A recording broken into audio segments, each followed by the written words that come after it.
Hello, everyone. Welcome to another Kontext coffee chat. We're just waiting for our guest, Lennart, from this side up to join, and then we'll be ready to go. Our topic today is agroforestry and coffee cultivation, and I hope Lennart will be joining us momentarily. I see the difference now. Now it's live in red, not in gray. Yes. Really live. Yes, really live. Welcome, or welcome back, actually, I should say, because this is the second time you're kind enough to join me for one of these coffee chats. Nice. And I'm really excited. Thanks for taking the time. Today, last time we talked about the important role of the coffee importer within the value chain and within the way that we source coffee here at Kontext Coffee anyways, but the same goes for most of your customers, I would imagine. And today we are talking about agroforestry and coffee cultivation. And yeah, I'm really excited. It might be a bit of a niche topic, maybe, but it's definitely a topic that is growing in importance within coffee, I would say, especially within specialty coffee. And I think maybe we'll just jump right in with the very basic question. What is agroforestry and how is it relevant to coffee? And maybe right after that, why am I talking to you about it? What do you know about agroforestry? Why talk to an importer about it? So agroforestry in the widest sense just means agriculture with trees. But that's not a very interesting definition. I think agroforestry in the way of, let's say, regenerative agroforestry, I think is an important distinction, is that you farm coffee in harmony with nature. And that means not using chemicals. So it means organic, but it doesn't just mean organic. It means that by farming in a way that you respect the soil, respect biodiversity, you're actually increasing the health and the productivity of the coffee. And this is very counter to popular belief that this isn't even possible, because for the last 100 years we've been, I guess, brainwashed by a lot of noise. By the idea that we somehow need chemicals, or we need for efficient agriculture, we need input, and that's simply not true. It's not just not true; it's a very dangerous belief, because 25% of all carbon emissions come from agriculture because of this idea. And if done properly in a regenerative way, agriculture can be a carbon sink. So it's not just less carbon, but it will take away carbon from other harmful industries. So it's a shame that it's a niche topic. It should be the main topic. It should be what I don't want to drink coffee if it doesn't come from a system that somehow is at least aware of this, aware of the possibility, and aware of going on this journey to becoming regenerative. Yeah, I mean, I personally couldn't agree more, for sure. But I think we have jumped right deep into this by your summary just now. Beautifully put. I mean, almost to the point where there isn't much more to add, except for that is a fairly general, I guess, definition of regenerative farming. how do the trees factor in, and what, like, can you paint a picture for us what an agroforestry system, and Yeah. especially a regenerative agroforestry system in coffee cultivation, what that looks like? Yeah, I mean, it depends on how close to the equator you are. If you're very close to the equator, you will need some shade. For if in Kenya a coffee is in full sun, which it usually is, because there they said put it in full sun, give it a lot of chemicals, and you will get tons of cherries, which is true for a few years, and then the soil starts to deplete and deplete further, and there's just too much energy coming into this plant to keep on functioning without making it more and more addicted to input. So you want to create some sort of balance where you still have a lot of cherries, a lot of economic value from the system, but at the same time you're going to have to sacrifice a bit of that to make the tree healthy again, to make this junkie of a tree, to make it healthy again.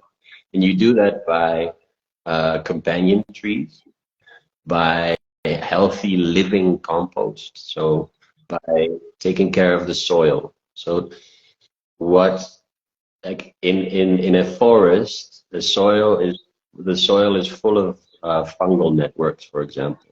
Fungal networks, they act as an extension of how far the trees, so also the coffee tree, can look for nutrients. So you see, it's kind of like they call it the wood wide web. So it's internet for trees. They are able to communicate with other parts of the soil. They're able to communicate with other trees. Your countryman Peter Wolleben, I don't know if you know this man, but it's absolutely incredible. He found out about how trees communicate with each other. So you want to get back to the question, you want to create a very healthy living soil, and that's not very hard. It takes some time if you all you've done is give it chemicals, or maybe nothing at all. But basically, you just need good compost.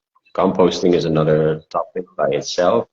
But that is one of the main ingredients for a good system. But then you need the right companion plants. So you need trees that provide nutrients, provide shade, provide sometimes nitrogen fixing, and that sometimes means having to chop down a few coffee trees to put other trees there, which there will be, in many cases there will be some sacrifice to yield in the short term.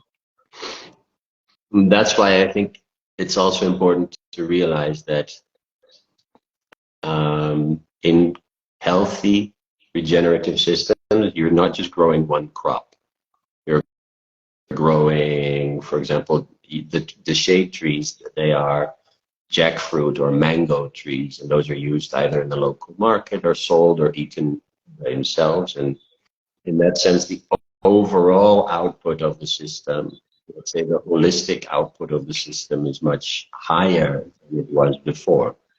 But it also, we see that people who are switching to regenerative agriculture also need to become better marketeers and understand that, to this land, if you want to get the most out of it, don't plant one thing. It doesn't exist in nature. There is zero places in the world where there's a monoculture in nature. That nature doesn't work like that. It becomes sick. So when you mimic this by planting a lot of productive trees, like avocados,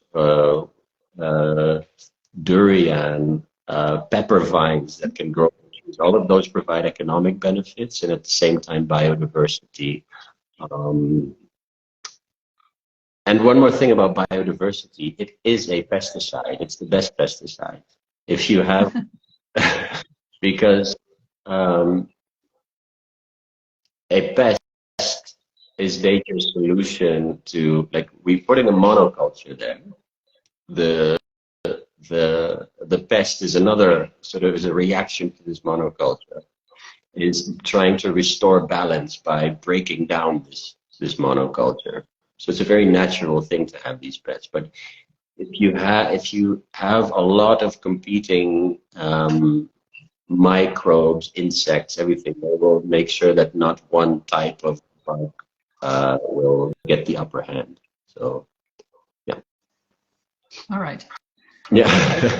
So I'll kind of reframe and summarize a little bit. Agroforestry isn't actually just about the trees on the coffee plantation. It's about the interplay between healthy soil, the coffee plants that we're focusing on in the coffee industry, and the other plants that grow within the same system, including trees that are taller than the coffee trees, provide shade, but also help to distribute the nutrients within the soil more evenly and make some of the nutrients probably also more available to the coffee plants that are right next to them. Exactly. Yeah. All right, and then maybe just to circle back to the junkie aspect that you mentioned before, because general agricultural practices, I imagine, aren't something that many people spend a whole lot of time learning on. But recently, I've actually learned that if you have many agrochemical inputs in an agricultural system, that what that does, basically, if I understand it correctly, is the chemicals bypass the natural composition of microbes in the soil, and the microbes in the soil would usually be the system that makes nutrients available for the plant, so in different forms, so the plant can actually draw the nutrients out of the soil. But if you add chemicals into the mix, it's almost, as you said, like fast food for the plants, because the chemicals are readily available in the soil for the plants. The plants don't need the microbes anymore. They just kind of suck up all the chemicals right away. But then that intersection between the plants and the actual microbiome in the soil gets disrupted, and the plants now need these chemicals to be added to the soil because they have unlearned how to eat and how to absorb nutrients in a natural way from the soil. The soil becomes a desert. Like almost nothing can survive in such an acidic environment. So you're really like reducing pH value with most of these chemicals. And also, what you said about this microbiome making nutrients available, that's very important, because without that, and just with the chemicals coming in, this is no exaggeration. In most cases, 90% of the chemicals that you are putting in get run off, because there's not the support network anymore so you need 10 times more phosphor or whatever you're putting in, because you've killed this absorption system, and all that goes downstream and ruins water, etc. So like so that's it's a very damaging process. We're learning more and more how damaging it. Yeah. So if we're talking about a regenerative agroforestry system in coffee, ideally that means that no agrochemicals are used, but the system itself can take care of itself. Yeah. So the trees distribute nutrients and foster that microbiome in the soil, and they provide shade for the coffee trees, and the soil is healthy and vibrant with life and microbes that break down certain elements within the soil and make plant food, essentially, that the coffee plant then can absorb from the soil, and it becomes a cycle that doesn't need to be tampered with by humans, essentially. Well, no, there is still a lot of tampering by humans. It's just different tampering. Okay. That's, I think, a common misperception is that because you're not tilling, you're not, spending so much time, for example, killing weeds, etc., because you're covering the land more. It's a lot of work. A Portuguese friend said permaculture is 10% inspiration and 90% transpiration. It's but you're shifting in the way of, I think the general way to look at farming is, how do I get the most out of this plant? You're shifting your focus from how do I serve the soil as much as possible, and then the plant takes care of itself. Of course, you still need to prune, and you still need to do many things, and inputs are still needed, but the inputs are organic, and you only need, in many cases, 1/10 of the inputs, because they're actually getting absorbed. So, all right. Yeah. That makes sense. Yeah. And then, I mean, I think we've already kind of answered this, but just to pinpoint it, because for a long, long time, shade-grown coffee was and is a big thing within the coffee industry, and also for consumers, right? They would be told that shade-grown coffee is better than other coffee. Yeah. Is that what agroforestry means? Is that the same thing, shade-grown coffee and coffee from an agroforestry system? Or? It's probably, in terms of certification, it's the closest that gets to reality. The easiest way to simplify it. Okay.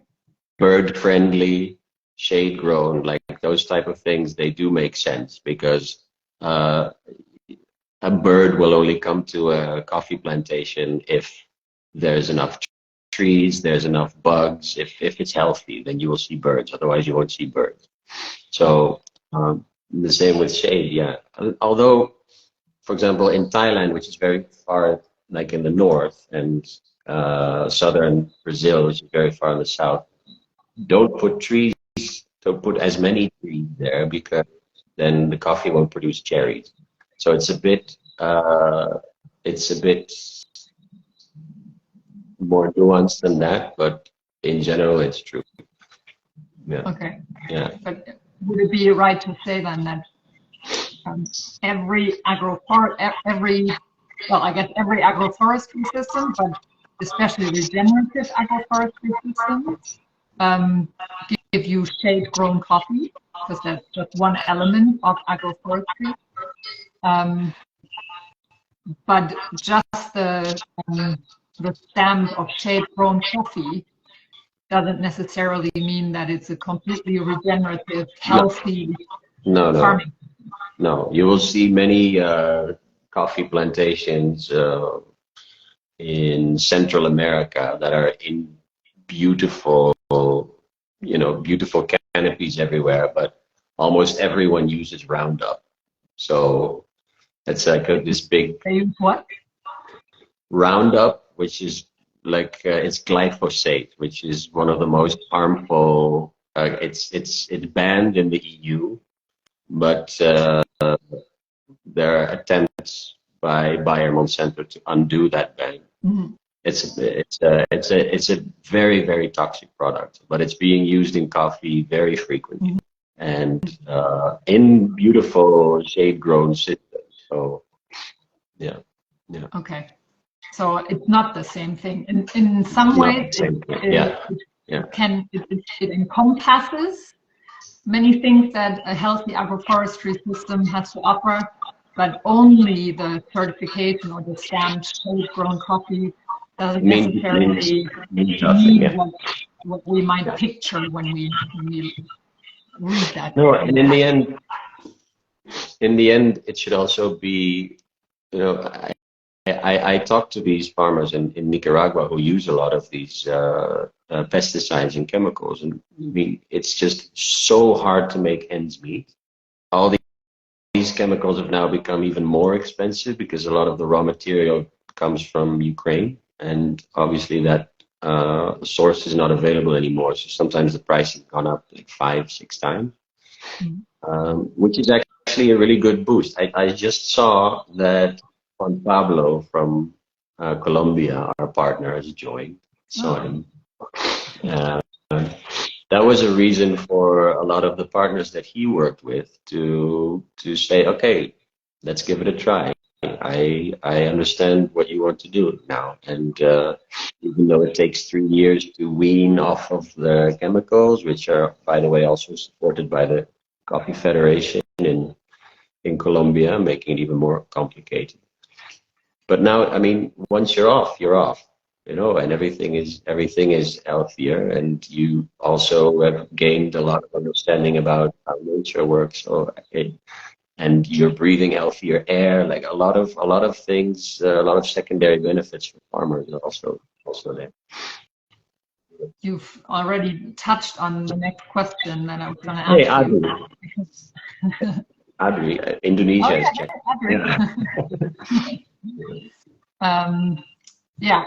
many of the partners that you work with, many of the coffee farmers or cooperatives that you work with, do already grow their coffee within regenerative agroforestry systems. But I imagine after what we've just talked about, this process of weaning off the chemicals and kind of going down the regenerative route does require quite a few things to make it successful, I imagine. So can you talk a little bit about those experiences? Because I imagine that you've probably been a part of that journey for quite a few farmers that you're working with. Yeah. So it's important to realize indeed that it is what is required more than anything is knowledge. So if there are trainers with experience or other farmers willing to share that knowledge, then it's actually quite cheap, because what you're doing is you're replacing these expensive chemicals or outdated, like for example in Indonesia, maybe they're not using that many chemicals because they can't afford it, but they're not using farming techniques that work with nature. They're weeding, they're extensively weeding, they're killing the soil. So that's what like it's not that capital intensive. It is labor intensive, but especially it's brain intensive agriculture. So yeah, and so there has to be a very significant commitment from at least, you know, a group of model farmers to spread that among a community, to spread sort of new ways of working. And farmers are notoriously stubborn when it comes to, like, this is a constant all over the world. You know, farmers, what we've seen, don't like change. So to convince somebody who's been doing something one way for 50 years to do something radically different that will also reduce his or her yield in the short run, you know, good luck. You know, so there's mental, there's emotional barriers, there's all kinds of things that can be overcome with. I think the best model is to have like a few progressive model farmers that other farmers can come and see. That's what, like 6 years ago, we started in Rwanda with some model farmers, and now other farmers can come and see that, you know, not just coffee is growing, but there's no pests. There are higher trees there that also grow papaya, and there are pumpkins growing and other things that they can sell. So you first see, then do, I guess. Yeah. All right. So how do I imagine this? So if I'm a coffee farmer who farms conventionally, meaning maybe there are trees around, but not directly in my coffee patch. I use fertilizers, I use pesticides because that's what I've been told I should do. And also maybe even there are subsidies from my government who supports those techniques. What are my first steps to transition? Because I've realized it's super expensive, and maybe, you know, maybe it's dawning on me that it's also just not the best way to treat Mother Earth. What do I do? Yeah. I think do what most younger farmers are doing is to do their own research. There's so much to find on YouTube. Just YouTube is the most incredible free teacher when it comes to organic farming, when it comes to creating all kinds of, I don't know, terraformation structure, like how to retain water, how to make good compost. Everything's available there. And then combine that with sharing a lot of, you know, if you have access to a network like this Side Ups network, it's not happening yet as much as I like, but it is happening that lessons in one country are shared with in another country. But the good thing is that once you have this knowledge, that a lot of these adaptations are relatively cheap. So, but what would help is to work with your community, and that requires. If I look at the Colombian example, it requires somebody who, really spends a lot of time convincing others that this is the way to go. And we're very happy that we were able to build, with the Dutch and German government, a community center, sort of, that is a place where compost is made, but also lessons are, you know, shared with the community. But it can be done very where are you? Agroforestry specialty coffee. So in Colombia, yeah, in Colombia, yeah. But it can, yeah. If I look at my personal experience with permaculture, with, let's say, regenerative farming, I'm always surprised at how readily available the solutions are, also, you know, because you want to work with the things around you as much as possible. So, yeah. And you did mention this briefly in a side sentence earlier. Once I start on that transition path, I suppose, even though my costs in terms of the input that I need to buy, so chemicals and things like that, will go down. I imagine that the cost, as you said, at least throughout that transitional period, will probably be that the yields will go down. Yeah. Is that right? Yeah. Although we see more and more that in the end that stabilizes. Okay. But yes, there is the dip once you start, so that has to be factored. In. Usually,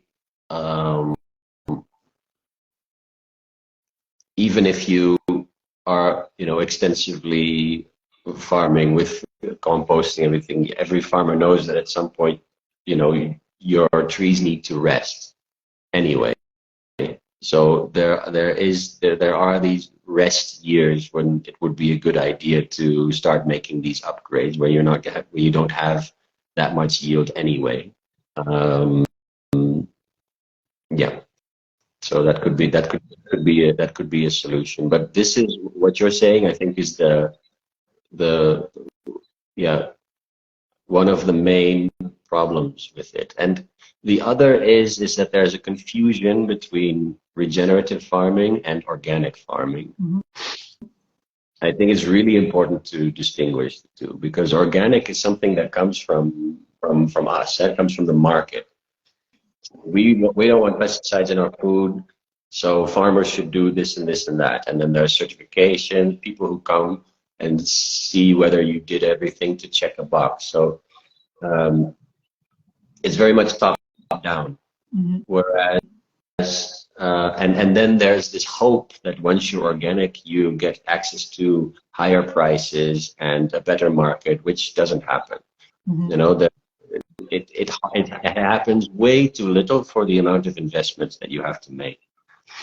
Regenerative farming is bottom up. It comes from people who have started to realize that working in harmony with nature actually brings better farming results in the long run.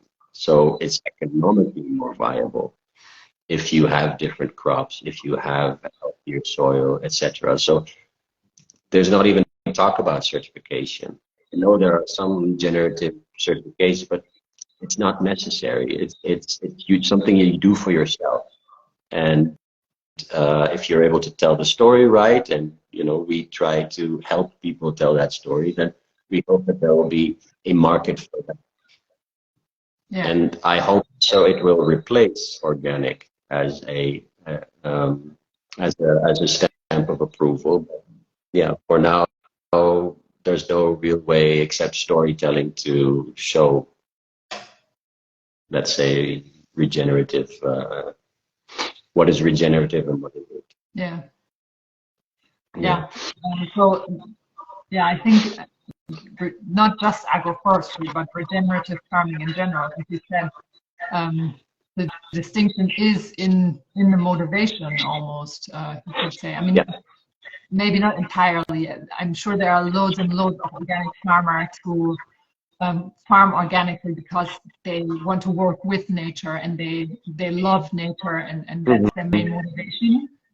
But in regenerative farming, I think you have to really want to understand how nature works in order to support nature's own functions, so to speak, right? And just have interventions where we've screwed up the system in so many ways. So regenerative farming is almost about trying to undo those tight spots that we have put nature into, right? Yeah, absolutely. Yeah. It's not about reducing this or reducing that. It's really a complete overhaul of the way you relate to nature. And farmers for the last thousands of years have been struggling because they've been fighting against nature. That's been the plight of the farmer in most places in the world. Indigenous farming is an exception, but it's not to say that old agricultural methods are that much better. Usually they weren't. How many times have you seen?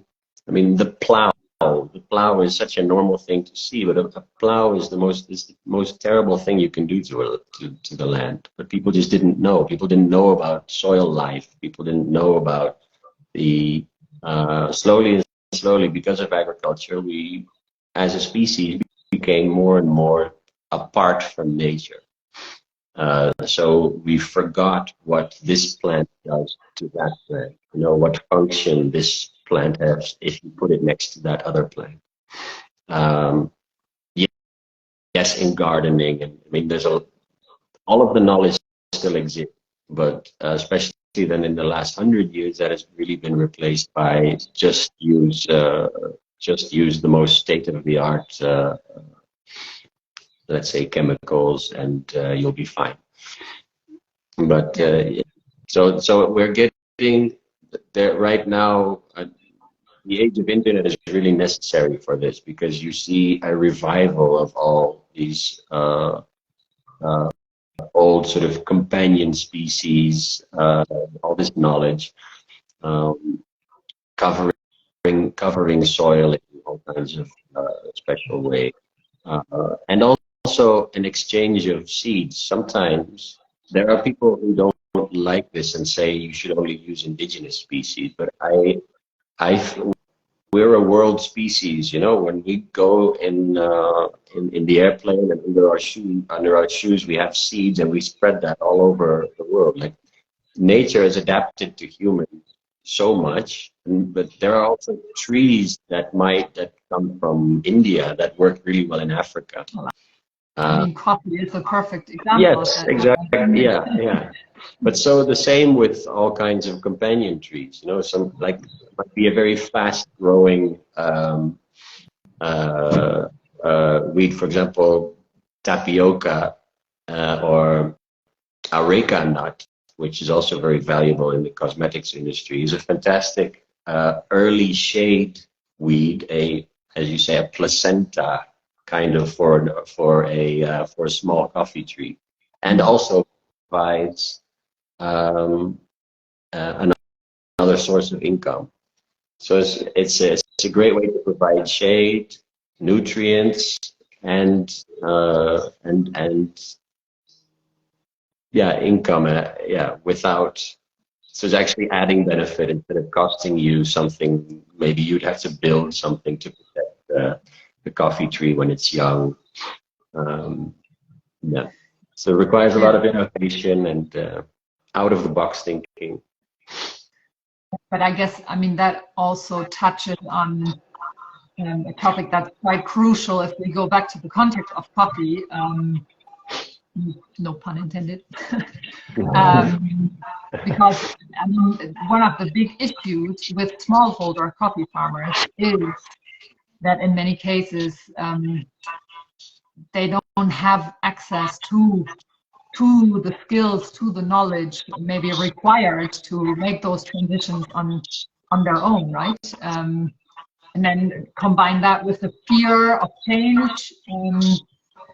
I guess that can make it really tricky for smallholder coffee farmers to start on this process and to know how to as well, the individual steps, which companion plants might be suitable, and things like that. And I guess one crucial thing is to realize that to go about it in the right order of things, even though your yields might go down during the transition, I guess there would be ways to have additional income streams if you grow fast-growing companion plants that yield a different kind of harvest that you can then bring into the market and sell, like fruit, banana, or areca nut, you mentioned. Yeah, which in many cases you would also then need to find a market for, because something might be very valuable, but an areca nut without a connection to an operating or a processing facility and some cosmetics brand isn't worth anything either. So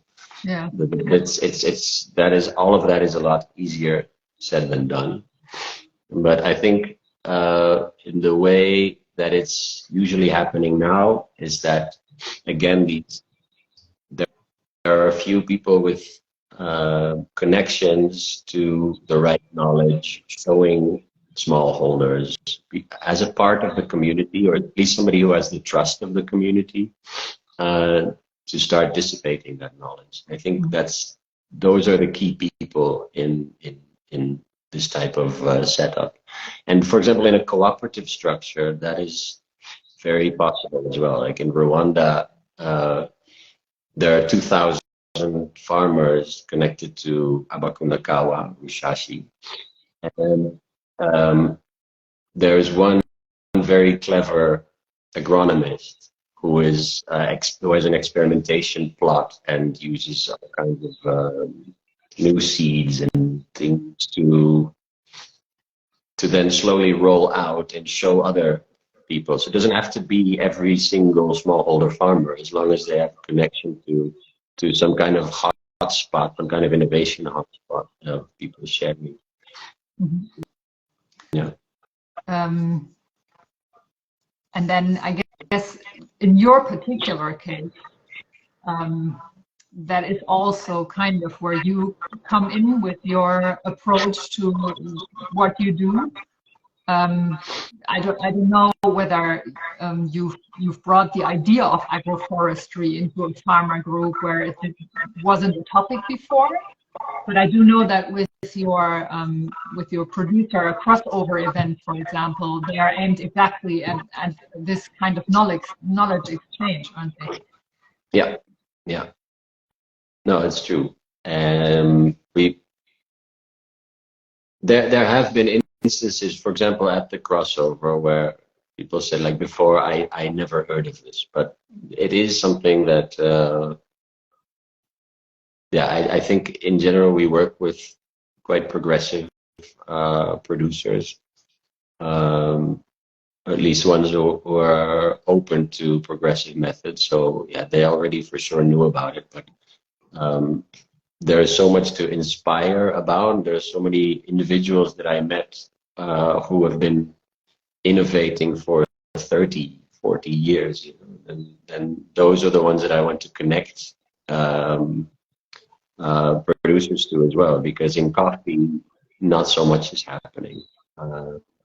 Not nearly as much as in other let's say agricultural fields. Mm-hmm. Yeah. And then we had a comment from Agroforestry Alvarenga, if I'm pronouncing that correctly, earlier, which is very valid. You mentioned earlier that in some origins, and most origins actually, sorry, especially Colombia, the government has traditionally played the role of pushing certain ways of farming and you know, supporting farmers, subsidizing fertilizer sales and things like that. Do you see any new tendencies where governments step in and start to reverse course or change their approach and now start to subsidize more regenerative ways of farming coffee, especially in countries where coffee is a really, really important economic factor on a national level as well? No. Sad and simple answer. Yeah. I would imagine that a country like Costa Rica might be on the way like that. That's kind of the only one that I can think of. But remember that governments and petrochemical companies really, really like each other normally. Yeah, same goes with large agrochemical pharmaceutical companies. So for there to be laws where they cannot make any money anymore, that's the thing. With regenerative, there's no inputs, so the inputs are local. The inputs become more and more from the local. You're generating more local inputs, so it's a very bad business model if you're a big company. You did mention earlier, though, that the Argoti project in Colombia is supported by the Dutch and the German government. Yeah, but these are the development branches of those.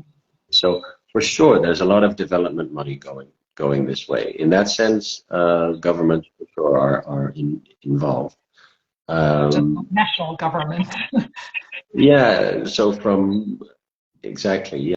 Yeah, and it's a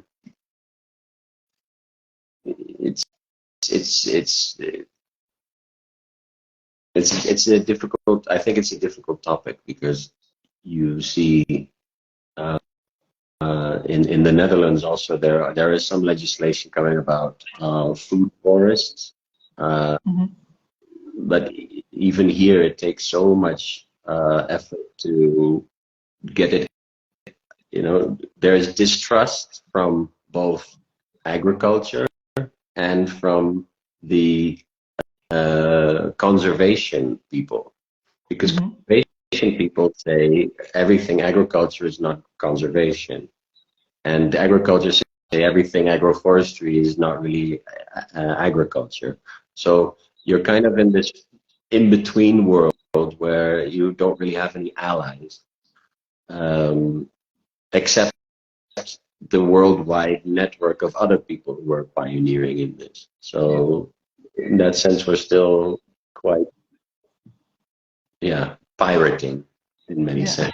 Yeah, yeah, yeah. Which makes it again a topic that is plagued, I suppose, with the privilege of access to that knowledge, right? Which for many small coffee farmers can be quite difficult. But as you said, on some level it is, but then also on another level, hopefully maybe it isn't and won't be for much longer, as it only takes one person in a community to start experimenting. And because you said the means of running things regeneratively they don't cost very much. They're just really labor intensive to get a good compost going and to look after it really well, and then how to know how and when to mix and things like that. It requires knowledge, and it requires a bit of trial and error as well. Yeah. And it requires time, and requires the financial flexibility to be able to experiment. So unless we are not willing to pay more for coffee, none of this will ever happen. You know, if people are always just fighting for survival, nothing will change. So it's only when there is this stability that headspace starts to arise, to start to think about what is good for my community, what is good for my children's lungs, etc. So it starts with more money, period. It starts, and not in exchange for something, but just more money for the same thing. And from there, you build on people's own ideas and own intrinsic motivation to change. Yeah. Also because it is, once again, the risk is with the farmer, isn't it? If they want to make that transition, as you said, but they're in a place where they can barely afford to live on what they're doing anyways. Yeah. And if they make that transition, they just don't know what the future will hold because they have no experience with farming any other way. Yeah. Then, I mean, who would, out of us, who would make that transition if if you don't even have what you need to live now? No, it's just a really difficult spot to be in, no? So, yeah. And even if, because in general we pay quite a lot more, there's so many other things to invest in, like better equipment, better processing techniques, all kinds of things that we actually, as you know, we set aside 6 cents per kilo of everything we sell. That is just for any regenerative effort. So we don't need to see like a full report or something, but it's just to get people thinking, even if it's just maybe 1,200 euro or something like this. Imagine the amount of, you can build a very good composting facility for $1,200. You can buy endless amount of seeds for a small amount of money. So it is important sometimes to earmark to get people think, okay, we have this extra money, but it's especially for these types of regenerative upgrades. Yeah, it has a huge impact. If we just give a little more, because in most of the cases we can, if we're being honest, we can. We can afford to give that little bit more. Yeah. That can make a huge impact on the other end of the value chain in implementing these measures. We have had one question so far, and that connects back to the government. And I think you already said that as of now, you don't know of any government that supports regenerative coffee farming. Mm-hmm. But do you think that might change in the future? The question is, do you think the government will ever pay people to regenerate the soil? Because in every country, the government pays to clean forestry in the past.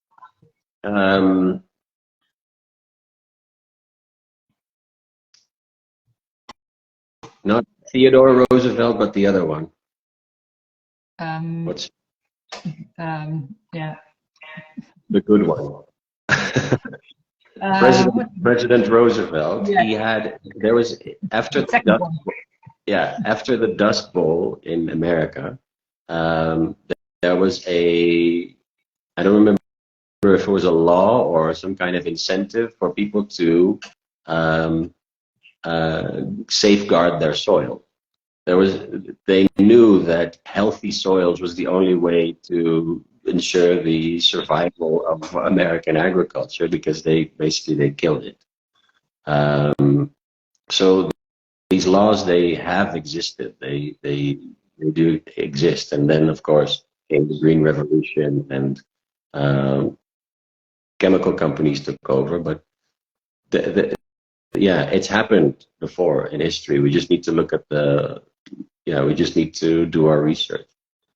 Yeah. Yeah. And I think, I mean, if you start looking into the community for regenerative farming, I get the feeling that there's a very strong sense of inevitability, that if we do want to, have a living and life be possible on this planet in the future, we don't really have a choice. We have to transition to more regenerative ways. And I guess as soon as this insight becomes a bit more mainstream, then governments won't have a choice. They will have to start promoting those practices, because anything else will just be detrimental. And it's